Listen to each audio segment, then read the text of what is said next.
Good afternoon students. आज lecture screen के एक टेस्ट पेपर पे हम डिस्कस करेंगे।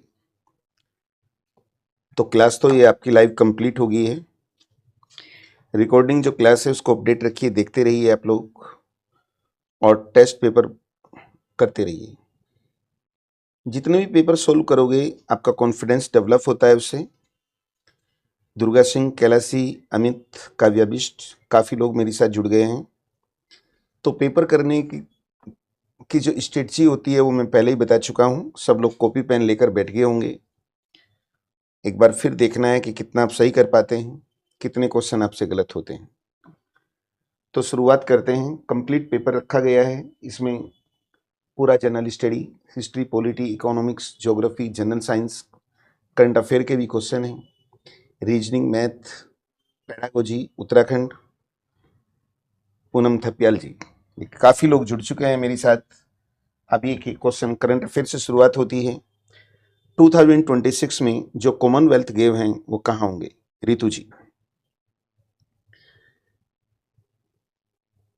2026 में कॉमनवेल्थ गेम, राष्ट्रमंडल खेल का आयोजन कहाँ पर होना है? बहुत ही सोच समझ के आपको आंसर देने हैं, कोई जल्दी नहीं है। देखिए, बहुत छोटे छोटे से करंट अफेयर के क्वेश्चन आप लोगों से पूछे जाएंगे। आपकी टेस्ट सीरीज भी चल रही है, टेस्ट सीरीज में भी करंट अफेयर डाला गया, बहुत से पेपर मैंने लिए हैं और मैं उम्मीद करता हूं कि जितना स्क्रीनिंग में टेस्ट करंट अफेयर आएगा मैंने लगभग पूरा ही डाल दिया है। शीला राणा जी की शुरुआत बहुत धमाकेदार, ग्लासको। शीला जी का आंसर आ रहा है ग्लासको, लेकिन इसका जो राइट आंसर है वो ग्लासको है। ग्लासको, ये ध्यान रखना, डी इसका आंसर है ग्लासको। Okay, welcome. बिल्कुल राइट आंसर ग्लासको। और बच्चों, ग्लासको स्कॉटलैंड में है। स्कॉटलैंड में ग्लासको है, ध्यान रखना है। संयुक्त राष्ट्र जैव विविधता सम्मेलन, ठीक है, संयुक्त राष्ट्र जैव विविधता यानी बायोडाइवर्सिटी समिट सम्मेलन COP16 कहाँ हुआ है? क्वेश्चन नंबर 2 का ए। बहुत स्पीड के साथ आप लोग मुझे आंसर दे रहे हैं। ए, कोलंबिया, बिल्कुल सही आंसर, बिल्कुल सही। बहुत सही शुरुआत है। जैसे कल इंडियन टीम की शुरुआत भी बहुत सही हुई थी, लेकिन बीच में डामाडोल स्थिति हो गई। कुल मिलाकर प्रभु श्री राम की कृपा से भारत की नैया पार हो गई। तो ऐसे ही आपकी भी नैया पार हो जाएगी। क्वेश्चन नंबर 3, कंचन जी का ए आ गया है। भारतीय पर्यटक मालदीव में कौन सी मुद्रा का प्रयोग करेंगे? यानी जो टूरिस्ट जाते हैं मालदीव, वे कौन सी हाँ, मुद्रा का प्रयोग करेंगी? मालदीवी रुपया, भारतीय रुपया, डॉलर या यूरो? क्वेश्चन नंबर थर्ड, देखिए, टूरिज्म को बढ़ाने के लिए, काव्या जी आपका आंसर बी नहीं है, आंसर इसका ए है। टूरिज्म को बढ़ाने के उद्देश्य से जीपे पर जो भारतीय रुपया है उसको वहां पर वैधानिक यानी लीगली मान्यता दी गई है। टूरिज्म बढ़े तो इसलिए भारतीय रुपये को वहां मान्यता दी गई है। 2025-26 में गेहूं का जो एमएसपी है, मिनिमम सपोर्ट प्राइस, वो क्या रखा गया है? मिनिमम सपोर्ट प्राइस CACP यानी commission of agriculture cost and price इसे तय करता है। ये फसल की बुआई से पहले तय होता है, बहुत ही कम रहता है ये। इसका उद्देश्य होता है, सरकार ने पहले ही डिक्लेयर कर दिया कि हम ये भाव रखेंगे, यानी इससे ऊपर आपका कहीं बिकता है तो बेच लीजिए। कई बार प्रोडक्शन ज़्यादा होने के कारण भाव बहुत डाउन हो जाते हैं, तो ऐसी स्थिति में सरकार दावा करती है कि आप उसको हमारे पास ले आइए। तो चौथे का आंसर काव्या बिष्ट का आ रहा है। काव्या बिष्ट का आंसर सी आ रहा है और बहुत ही शानदार आंसर है आपका, बहुत ही शानदार आंसर है। यही इसका आंसर है 2425, ये इसका आंसर है। अब क्वेश्चन नंबर 5 की ओर देखिए। 2024 पीस नोबेल अवार्ड्स किसे मिला था? तो क्या इसका आंसर हो सकता है? Question number 5। क्वेश्चन नंबर 5 देखिए दुर्गा सिंह जी, ये जो नोबेल अवार्ड्स तो 2024 के हैं, वही चल रहे हैं अभी तक।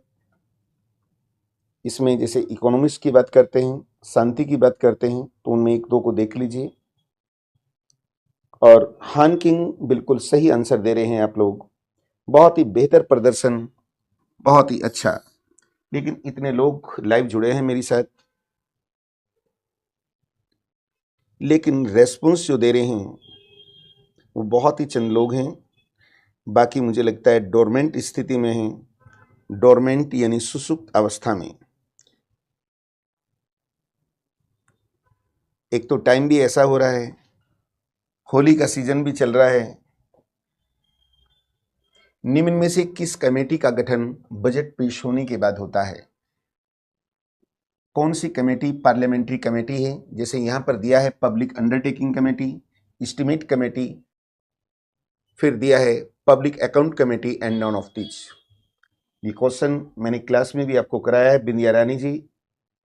क्वेश्चन नंबर 6 का आंसर क्या हो सकता है? कौन सी कमेटी ऐसी होती है जिसका गठन बजट पेश होने के बाद होता है? बजट पेश होने के बाद। लेकिन आंसर पहले बी चला और अब सी का सिलसिला चल रहा है, लेकिन आंसर जो इसका है वो सी नहीं है, बी इसका आंसर है। स्टूडेंट, मैं आपको बता देना चाहूँगा, पार्लियामेंट्री कमेटी में एक एस्टीमेट कमेटी होती है। एस्टीमेट कमेटी आप जानते हैं, जैसे हमारा बजट पेश होता है तो बजट में दो सेक्शन होते हैं, एक होती है रिसिप्ट और एक होते हैं एक्सपेंडिचर। रिसिप्ट यानी रुपया कहाँ से आता है, एक्सपेंडिचर यानी रुपया कहाँ जाता है।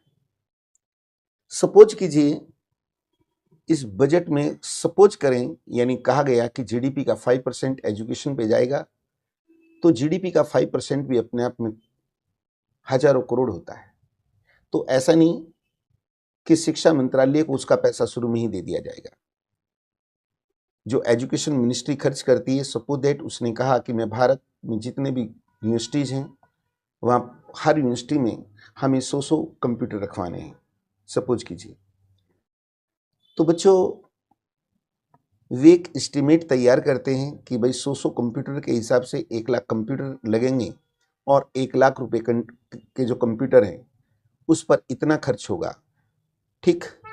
तो मंत्रालय एक एस्टीमेट तैयार करता है और उस एस्टीमेट की जो जांच है वो एस्टीमेट कमेटी यानी प्राक्कलन समिति करती है। इसमें 30 सदस्य होते हैं और सभी सदस्य लोकसभा से आते हैं। तो एस्टीमेट कमेटी इसका आंसर है। गुप्तों के सोने के का जो सिक्का था वो कौन सा था? यानी गुप्तों में जो सोने का सिक्का सबसे पहले चलाया था वो चंद्रगुप्त फर्स्ट ने चलाया था, जिसकी पत्नी का नाम कुमार देवी था। गुप्तों में जो रजत मुद्रा यानी सिल्वर कॉइन चलाई थी वो चंद्रगुप्त विक्रमादित्य ने चलाई थी। तो गुप्तों का जो सोने का सिक्का था, बिल्कुल राइट आंसर दे रहे हैं, उसका नाम दिनार था, दिनार। और देखिए जो रूपक है ये इनका चांदी का सिक्का होता था, ये इनकी चांदी का सिक्का होता था। तो 7 क्वेश्चन अभी तक हुए हैं, 7 क्वेश्चन। बहुत ही शानदार क्वेश्चन, दीवाने मजलिस क्या है? दिल्ली सल्तनत का है। और आप जानते हैं कि उत्तराखंड लेक्चरर हिस्ट्री का जो बैच चल रहा है उस बैच में अभी 2 दिन पहले मैंने कराया भी है और उस बैच के कई बच्चे इस क्लास के साथ जुड़े हैं। सुल्तान का न्यायालय, ये सुल्तान का घरेलू विभाग है या एक बाजार है या एक वार्तालाप स्थल है? तो क्या इसका आंसर हो सकता है सुल्तान ए मजलिस क्या होता था?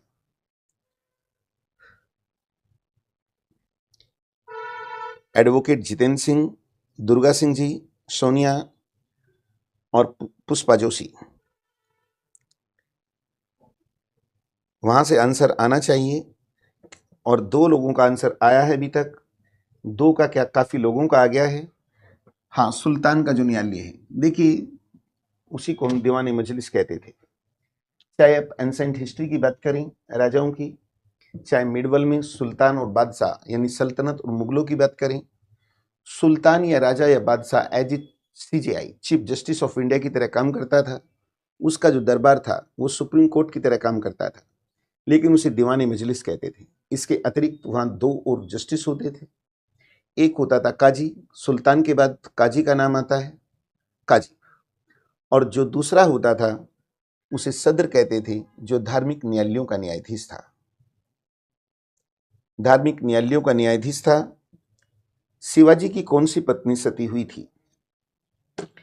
तो बच्चों, शिवाजी की 7 पत्नियां थी। पहला क्वेश्चन पूछता है कि शिवाजी का पहला विवाह किससे हुआ? वो शेराबाई से हुआ।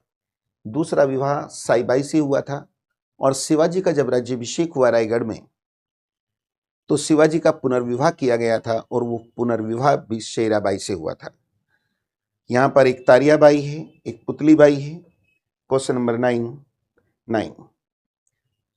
तो पुतलीबाई यहाँ पर नाम आ रहा है अधिकांश लोग, और जब काव्या बिष्ट ने सी कह दिया तो क्या हिम्मत किसी की कोई आंसर बदल दे, क्योंकि जिस बच्चे का परफॉर्मेंस अच्छा रहता है, भेड़ की तरह हम लोग ऐसे ही चलते हैं, लेकिन भेड़ कई बार गलत दिशा में भी चली जाती है। ऐसा अक्सर देखा गया है। मैं ये तो नहीं कह रहा कि आप लोगों की दिशाएं गलत हैं, लेकिन अपने विवेक से काम करना है। अब देखिए, मैंने यहाँ पर अपनी लिप सर्विस दी है आपको, और आप लोग घबरा गए कि आंसर गलत हो सकता है। अब देखिए, डिसीजन मेकिंग प्रॉब्लम क्रिएट हो गई है। आप सही से निर्णय नहीं ले पा रहे हैं, यानी कॉन्फिडेंस बहुत स्ट्रांग आप लोगों का नहीं दिखाई दे रहा मुझे यहाँ पर। और ये बात सुनते सुनते स्क्रीन थम सी गई है। दुर्गा सिंह ने बदलाव किया है तरियाबाई, लेकिन तरियाबाई तो उनकी कोई पत्नी थी नहीं। ताराबाई थी, लेकिन ताराबाई उनकी पुत्र वधू थी। अब देखिए, ये तो मेरे को कोई वर्ड नहीं मिला तो मैंने तरियाबाई लिख दिया। आंसर आपका क्या हो सकता है? पुतलीबाई इसका आंसर है, और मैंने आपको पढ़ा भी रखा है। शिवाजी की 7 पत्नियों में छोटी पत्नी का नाम पुतलीबाई था। ये सती हुई थी, और पुतलीबाई गांधी जी की माता का भी नाम था। गांधी जी की माता का नाम भी पुतलीबाई था, लेकिन इसका मतलब ये नहीं कि गांधी जी के पिता शिवाजी थे। समझिए, गांधी जी के पिता का नाम तो कबा गांधी था, जिन्हें करमचंद गांधी भी कहते थे। तो आंसर इसका सी है, पुतलीबाई। 7 पत्नियों में छोटी पत्नी 1680 में शिवाजी की जब बुखार से मृत्यु हुई थी, तो तब ये सती हुई थी। संयुक्त लोक सेवा आयोग आप जानते हैं, आर्टिकल 315 में UPSC, SPSC and GPC SPSC की बात है।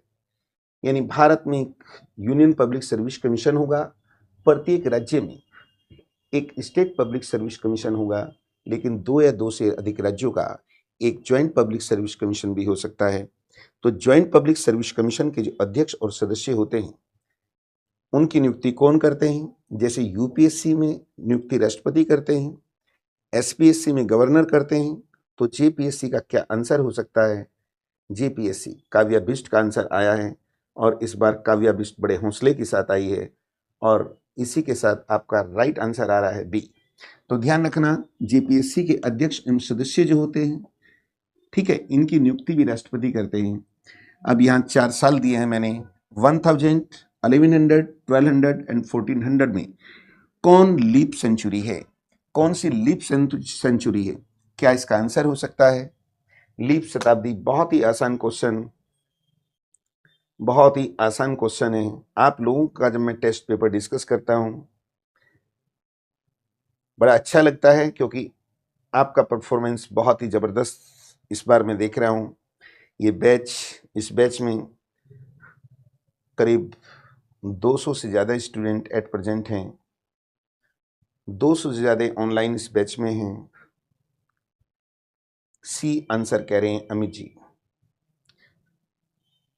कमलेश यादव जी भी जुड़ चुके हैं। सी बिल्कुल राइट आंसर है। इस पर डिस्कस कर लेते हैं बच्चों। एक्चुअली में देखिए, लीप ईयर उसे कहते हैं जो 400 से डिवाइड हो, 4 से डिवाइड हो जाए, उसे लीप ईयर कहते हैं। लेकिन सेंचुरी कोई भी होती है, हर सेंचुरी 4 से डिवाइड हो जाती है, कोई भी सेंचुरी हो। जो सेंचुरी 400 से डिवाइड हो जाए, जो 400 से डिवाइड हो जाए उसको लीप सेंचुरी कहते हैं, और वो 1200 है। ये आपका राइट आंसर। कितना शानदार क्वेश्चन दिया है, बहुत ही आपको विवेक से काम करना है। एक बंदर एक छलांग में 3 feet up and 2 feet down नीचे आता है, यदि उसे 2 फीट चढ़ना है तब कितने जंप लगाएगा? नंबर ऑफ जंप कितने होंगे ये आपको बताना है। Question number 12। क्वेश्चन नंबर 12 क्या इसका आंसर हो सकता है?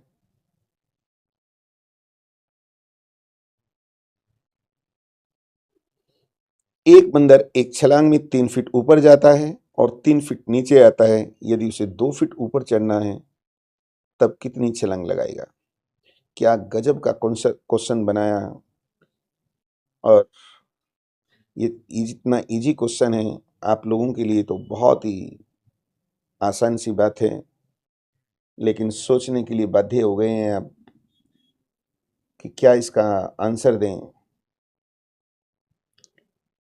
क्या इसका आंसर दें। आप विचार कर रहे हैं, बहुत गंभीर मुद्रा में बैठे हैं।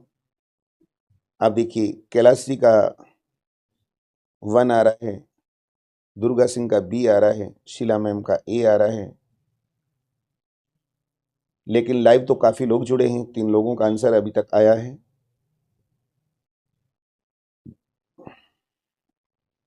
एक क्वेश्चन इस तरीके का आता है, इसमें किस तरीके के क्वेश्चन बनते हैं, बहुत क्वेश्चनों पे हम डिस्कस कर चुके हैं। अब यहाँ पर आप साइलेंट हो गए हैं, 3 लोगों ने आंसर दिया है।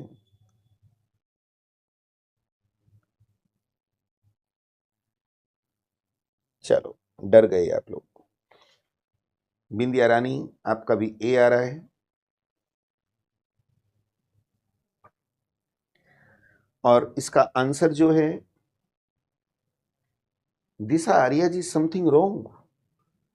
मेरी बहन, मैंने तो मैनुअल हाथ से लिखा है क्वेश्चन तब टाइप कराया है, गलत कैसे हो सकता है? काव्या जी 3 कह रही हैं, सोनिया जी भी C कह रही हैं, लेकिन आंसर गलत है आप लोगों का 1। आप मुझे एक बात बताइए, एक मंकी, उसे 2 फीट जाना है, पहले जंप में वो कहाँ जा रहा है? 3 फीट अप जा रहा है, और उसे 2 ही फीट चढ़ना था, तो एक ही छलांग में चढ़ गया। वो कितनी छलांग लगाएगा? 2 फीट ऊपर चढ़ना है उसे, तो एक में ही 3 फीट चला गया। वो एक में ही 3 फीट चला गया है, 2 फीट जाना था, उससे भी ऊपर जा लिया वो। ठीक, तो इसका आंसर ए, इसका आंसर है 1। बिल्कुल भी गलत क्वेश्चन नहीं है, ठीक है, बिल्कुल राइट क्वेश्चन है। 13, प्राचीन भारत में निशाका किसे कहते थे? प्राचीन काल में, कैलाश जी ऐसा नहीं है, इंसान गलतियों का घर होता है बेटे। प्राचीन काल में निशाका किसे कहते थे? 13 का आंसर ए आपका ठीक आ रहा है। इस क्वेश्चन को मैं डिस्कस कर देता हूं। अगर वैदिक काल की बात करते हैं, तो वैदिक काल में एक निष्क शब्द आया है। वैदिक काल में एक निष्क शब्द आया है, जिसकी पहचान कुछ लोगों ने सिक्के से की है। लेकिन निष्क एक आभूषण होता था, और निष्क, पाद, कृष्णन और शतमान ये माप की इकाई भी थी। लेकिन यहाँ निशा का शब्द आया है, तो निशा का जो शब्द आया है, देखिए, ये मौर्य काल की बात है। मौर्य काल, मौर्य काल, और मौर्य काल में क्या है, निशा का एक आभूषण भी होता था। निशा का एक आभूषण होता था, और निशा का एक निष्क, उस समय निष्क और सुवर्ण नाम के 2 सोने के सिक्के भी होते थे। लेकिन यहाँ तांबे का सिक्का दिया है, गलत हो जाता है। और मौर्यकालीन महत्वपूर्ण सिक्का पण था, पण, जो चांदी का था। ये पूछा भी गया है क्वेश्चन, कौन ये सत्याग्रह दिए हैं, इसमें किसका नेतृत्व महात्मा गांधी ने नहीं किया था? बहुत इजी सा क्वेश्चन है, किसने नहीं, गांधी जी ने नहीं किया।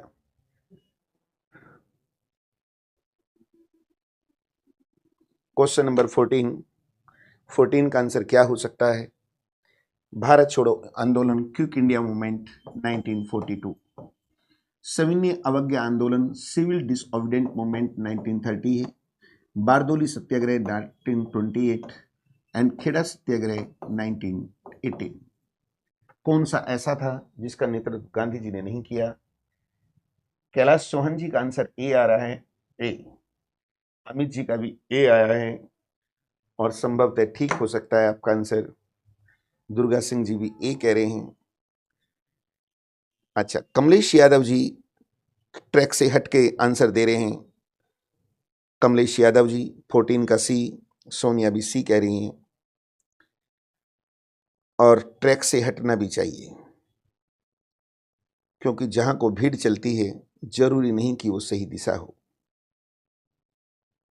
संभावना अधिक रहती है। महेश चंद्र शर्मा जी सी, और बिल्कुल राइट आंसर है सी इसका।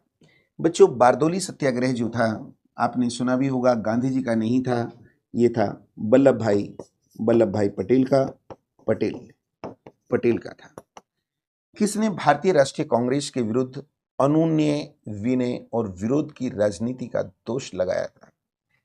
कहानी सुनाता हूं। 1985 में जैसे ही कांग्रेस का गठन हुआ, इस पर बुद्धिजीवी शिक्षित वर्ग का वर्चस्व स्थापित हो गया था। ठीक 1905 तक कांग्रेस का कोई अचीवमेंट नहीं था। कांग्रेस को 20 वर्ष हो चुके थे, कांग्रेस जवान हो चुकी थी, लेकिन उपलब्धि नहीं थी। कांग्रेस से कुछ अन्य लोग जुड़े थे, जिनमें आपने नाम सुना होगा, लाल बाल पाल। ठीक, और तिलक ने तो यहां तक कह दिया कि कांग्रेस और कुछ नहीं, ये तो एक बरसाती मेंढक की तरह है कि एक वर्ष में एक बार टर्राती है और शांत हो जाती है, जैसे बरसाती मेंढक एक बार टर्राता है। यानी कांग्रेस का वर्ष में एक अधिवेशन होता है और कुछ नहीं। तो तिलक नहीं कहा था, तो अनुनय, विनिमय और विरोध का दोष लगाया था, तुम कुछ भी नहीं करते, ये तिलक। क्वेश्चन नंबर 15, 40 क्वेश्चन है इसमें। एक जनजाति जो सरहुल त्योहार मनाती है, वे कौन सी है? एक ट्राइब है, वो सरहुल त्योहार मनाती है।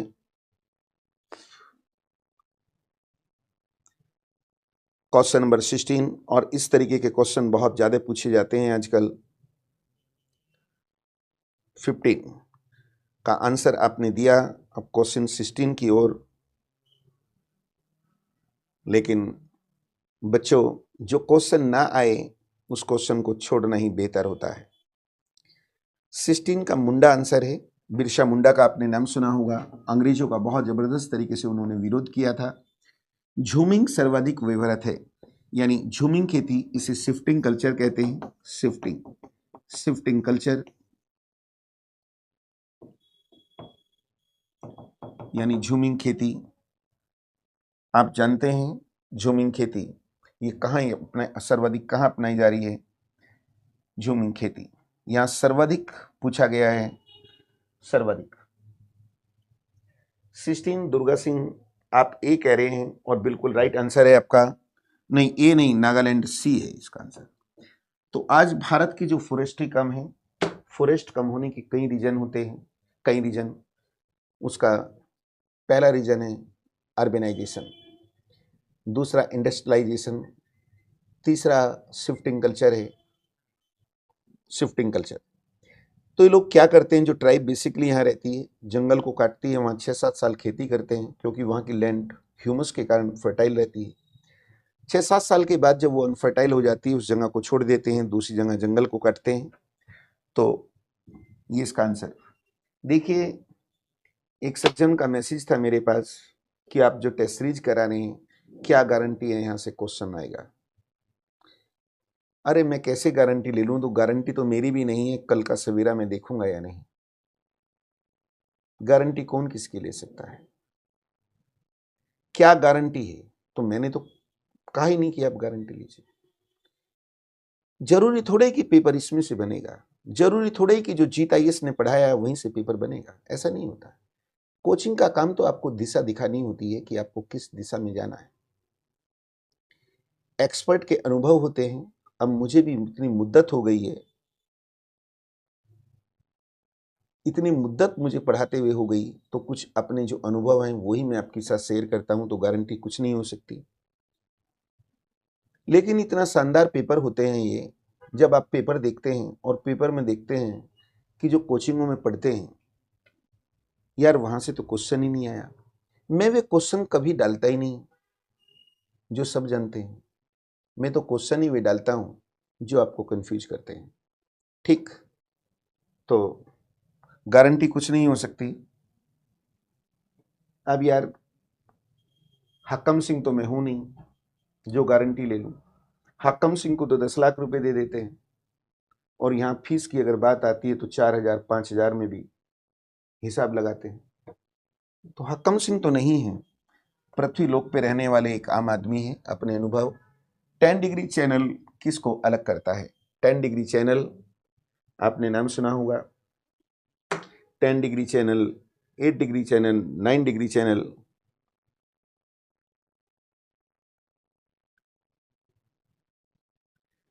हाँ शीला बहन, ठीक। 18 अंडमान निकोबार द्वीप समूह, बिल्कुल राइट आंसर दे रहे हैं आप। अंडमान निकोबार द्वीप समूह 10 डिग्री चैनल, बिल्कुल। किसी प्रजाति को विलुप्त माना जा सकता है जब वह अपने प्राकृतिक आवास में नहीं देखी गई। यानी कोई भी एनिमल्स हो सकता है, कोई बर्ड हो सकती है, उसे विलुप्त का मतलब जब वो बहुत वर्षों तक दिखाई ना दे। कितने वर्षों तक दिखाई ना दे? 15 वर्षों तक, तो हम मान लेते हैं कि वो विलुप्त हो चुकी है। तो बच्चों बहुत सी, देखिए आजकल हमारी जो डाइवर्सिटी है, बायोडाइवर्सिटी बहुत डिस्टर्ब हो गई है, बहुत सी प्रजातियां विलुप्त हो चुकी हैं। तो इससे हमारा इकोसिस्टम डिस्टर्ब हो जाएगा। तो इसलिए हमें क्या करना है? उन प्रजातियों को बचाना है। देखिए यहां पर जो आपने कर्क रेखा नाम सुना होगा, वो कहां से नहीं गुजरती है? Question number 20। क्वेश्चन नंबर 20 भाई, इजिप्ट है, म्यांमार है, भारत है और एक ईरान है। 4 देशों के नाम दिए गए हैं। यहां से कर्क रेखा नहीं गुजरती।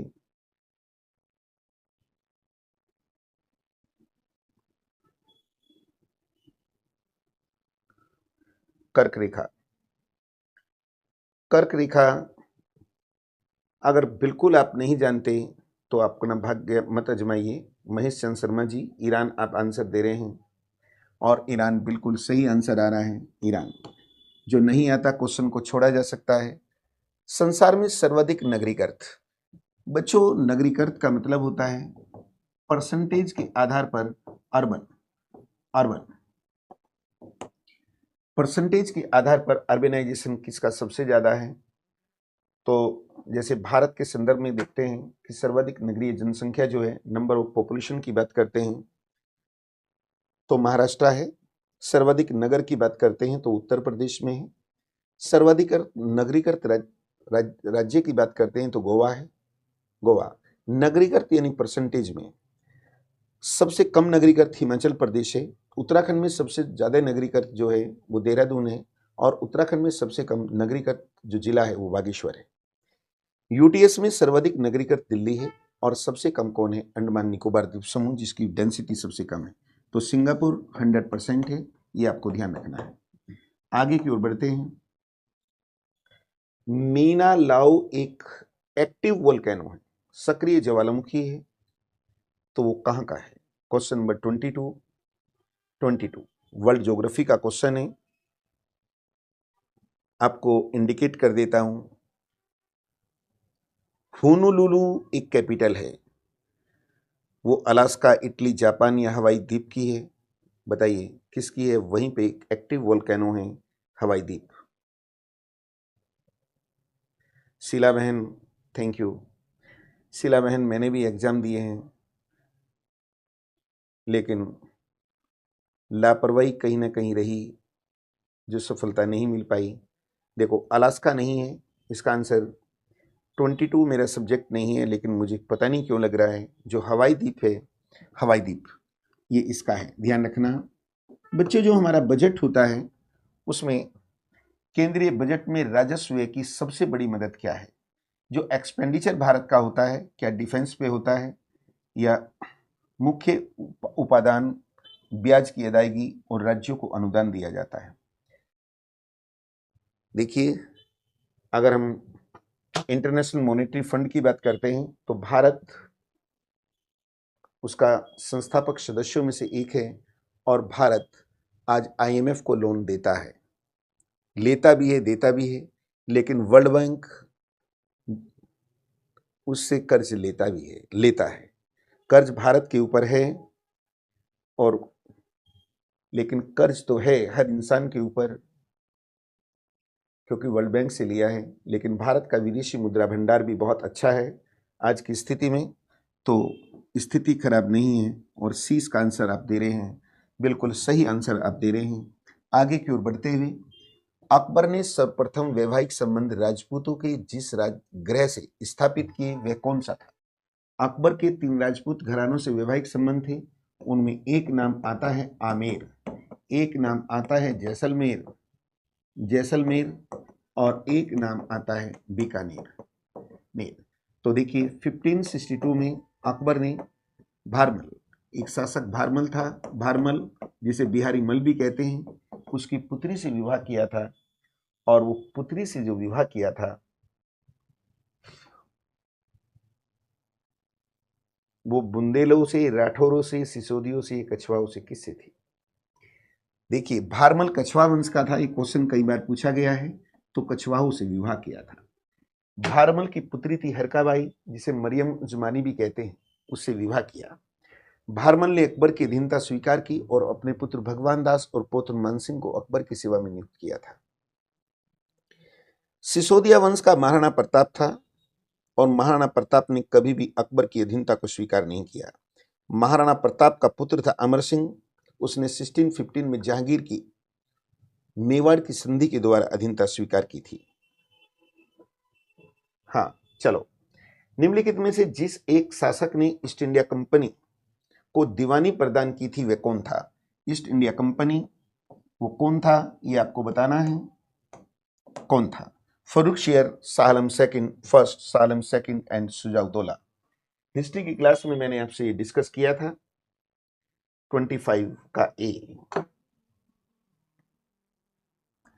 दुर्गा सिंह, 25 का सी कह रहे हैं। चलो क्वेश्चन थोड़ा सा टिपिकल है, मैं कहानी सुना देता हूं, ये इसका आंसर है। आपको याद है कि 1764 में बक्सर का युद्ध हुआ था। बक्सर का युद्ध में अंग्रेजी सेना का नेतृत्व हेक्टर मुनरो ने किया था, और एक तरफ भारत के 3 शासक थे, एक बंगाल का भगोड़ा नवाब मीर कासिम था, एक अवध का नवाब था शुजा-उद-दौला, और एक शाह आलम सेकंड था। इनकी हार हुई थी, इन्हें बंदी बना लिया गया। लॉर्ड क्लाइव बंगाल का पुनः गवर्नर बनकर आया और 1765 में इलाहाबाद की संधि की, और शाह आलम सेकंड और शुजा-उद-दौला ने अंग्रेजों की अधीनता स्वीकार कर ली, और इस शाह आलम सेकंड ने बंगाल, बिहार, उड़ीसा, देखिए बंगाल, एक नाम आता है बिहार, बिहार, और एक नाम आता है उड़ीसा। उड़ीसा की जो दीवानी थी ये कंपनी को सौंप दी थी। तो सी इसका आंसर है, सी इसका आंसर है। अफ्रीका की कौन सी नदी मकर रेखा, ट्रॉपिक ऑफ कैप्रिकॉर्न को 2 बार काटती है? जैसे भारत की माही नदी है वो कर्क रेखा को 2 बार काटती है, तो मकर रेखा को कौन सी नदी 2 बार काटती है? तो क्या इसका नाम हो सकता है?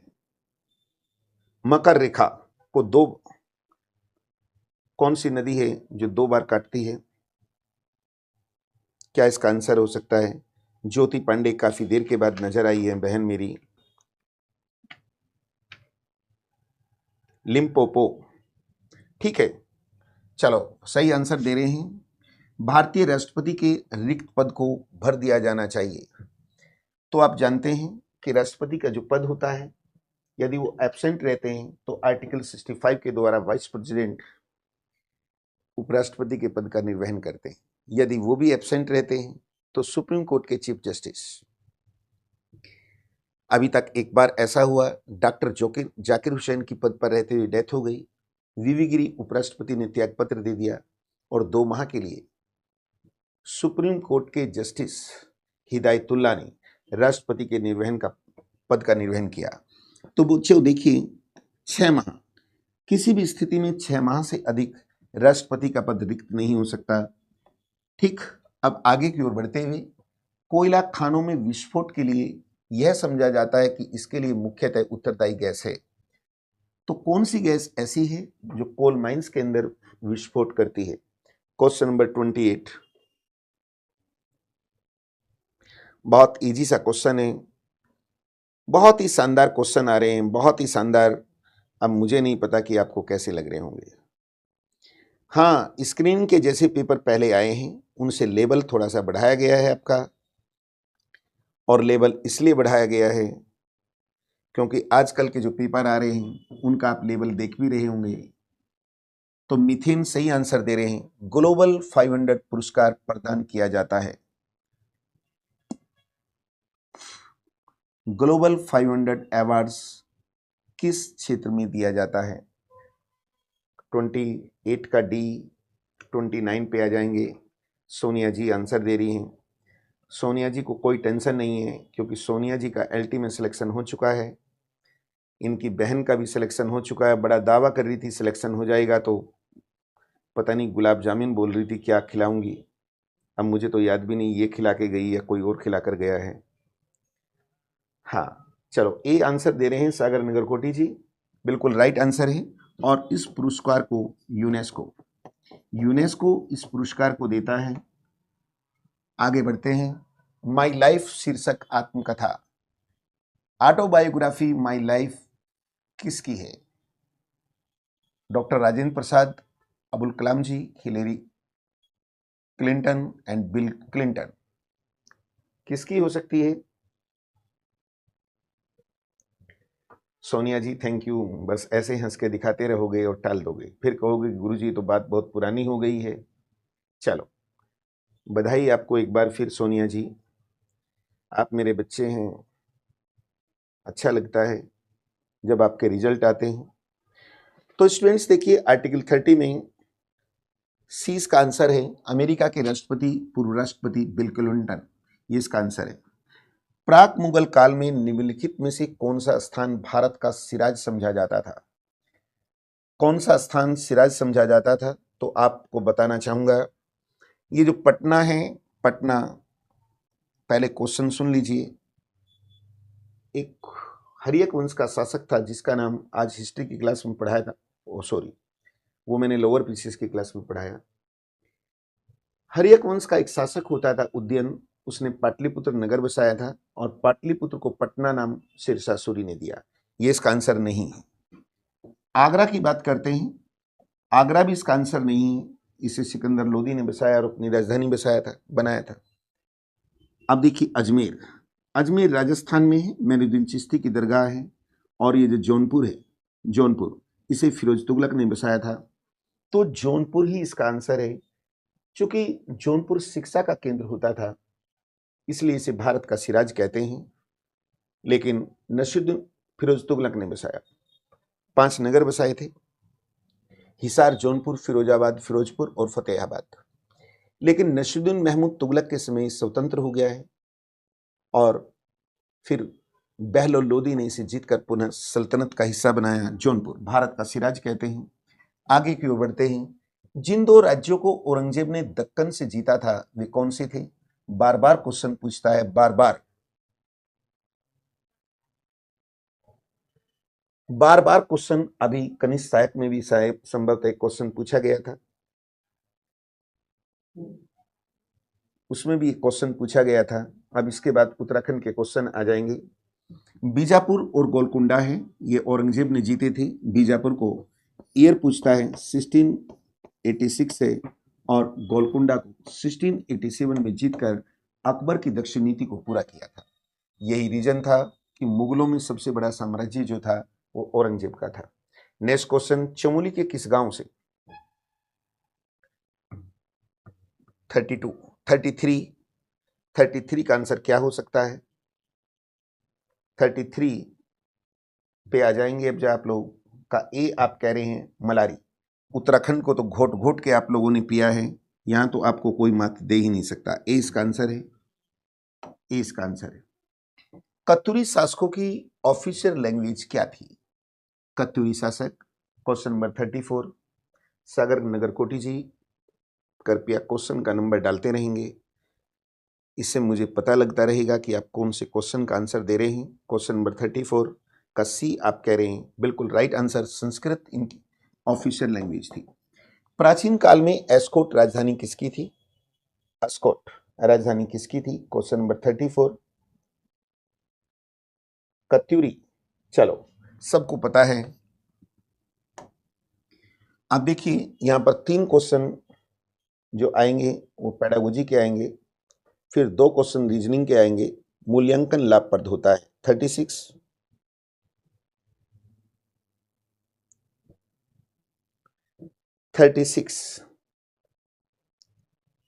मूल्यांकन बहुत ही लॉजिक का क्वेश्चन है। 36 का आंसर क्या हो सकता है? शीला राणा जी ने तो चलो डी आप कह रहे हैं, डी, और बिल्कुल डी सही आंसर दे रहे हैं। मूल्यांकन शिक्षक के, प्रधानाचार्य के, प्रबंधक के और स्टूडेंट के लिए भी मूल्यांकन बहुत जरूरी होता है। अब देखिए लर्निंग आउटकम का क्या तात्पर्य होता है? 37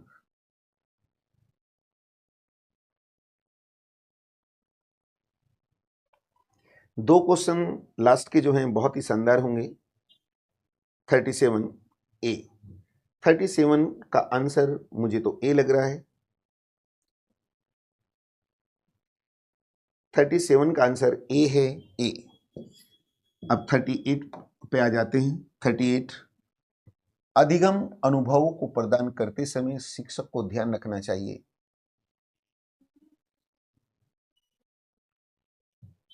वैसे पेडागोजी इंग्लिश में होनी चाहिए, अधिगम अनुभव। अब हमारे तो नॉलेज से बाहर है अधिगम। 38 का आप बी कह रहे हैं और बिल्कुल राइट आंसर है। अब यहाँ 2 लास्ट क्वेश्चन रीजनिंग के हैं, बहुत ही शानदार।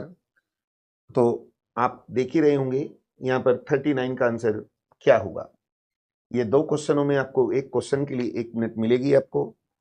महेश चंद्र शर्मा जी,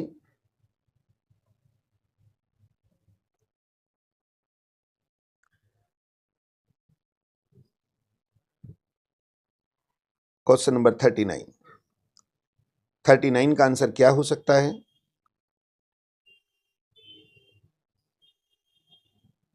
39 का आंसर क्या हो सकता है ये आप मुझे बताएंगे। 39 1 मिनट आपको दी जा रही है।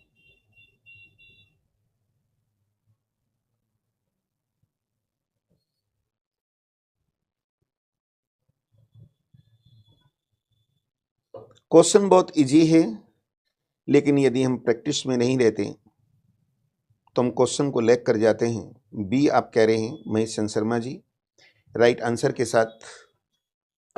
देखिए स्टूडेंट्स यहाँ पर क्या हो रहा है, ये जो बीच वाला 10 है, 10 को 2 से डिवाइड करता हूं तो 5 आता है, और 5 में 9 जोड़ेंगे तो 14 आ जाए। यहाँ 8 है, 8 को 2 से डिवाइड करेंगे 4 + 2 = 6।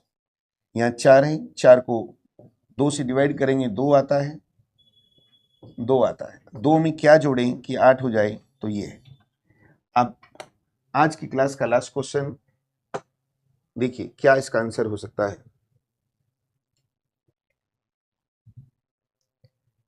ज्योतिष्ना कश्यप,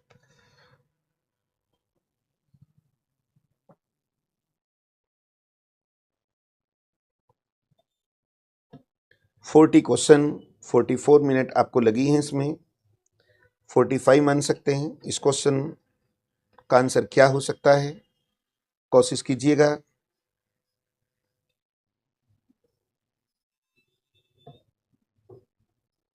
चलो मैं कर देता हूं, अलग तरीके से क्वेश्चन है। यहाँ पर 3 है, तो मैंने क्या किया, 3 का क्यूब प्लस 4 का स्क्वायर। 3 का क्यूब कितना होता है?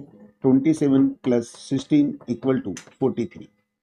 6 का क्यूब कितना होता है? 216 और स्क्वायर 25 होता है, जोड़ेंगे ये आ जाएगा। अब इसका क्यूब क्या होता है? 2 का क्यूब = 8 + 11 का स्क्वायर क्या होता है? 11 का स्क्वायर 121, यानी 121 + 8 = 129। तो ये आपका क्वेश्चन यहाँ पर हो जाता है। ये क्वेश्चन हो गया है यहाँ पर 40 का। अरे नहीं यार, 2 का क्यूब देखो क्या होता है, 8, और 11 का स्क्वायर 121, 129 आएगा। डी नहीं, कंचन जी आप डी लिख रहे हैं इसका आंसर। कंचन जी भी बताऊंगा। 40 का आंसर डी नहीं बी आ रहा है। 2 का क्यूब 8 होता है और 11 का स्क्वायर 121, दोनों को प्लस करते हैं 129। बेटे एग्जाम की डेट आगे बढ़ेगी या नहीं कुछ नहीं कहा जा सकता। उत्तराखंड में उत्तराखंड सरकार है, नहीं बहन सॉरी कहने की जरूरत नहीं है। यहां मरे हुए इंसान को जिंदा तो नहीं कर सकती सरकार, बाकी कुछ भी कर सकती है। इतनी कुछ बातें तो आज लिख दी, इतने बार करेक्शन की बात कर दी, लेकिन एक बार भी ये नहीं बताया कि स्क्रीनिंग का पेपर कब होगा, स्क्रीनिंग होगी या नहीं होगी। चलो इसी तरीके से मेहनत करते रहिए। आज से आपकी होली की छुट्टियां पड़ गई हैं, बैच भी कंप्लीट हो गया है। जब जब क्लास होंगी आपको मैं मैसेज देता रहूंगा, आप जुड़ते रहिए, अपने हौसले को बरकरार रखिए। इन होली की छुट्टियों में भी मेहनत से पढ़ना है। मेरी ओर से जीत आई इस परिवार की ओर से आप लोगों को होली की शुभकामनाएं। Thank you.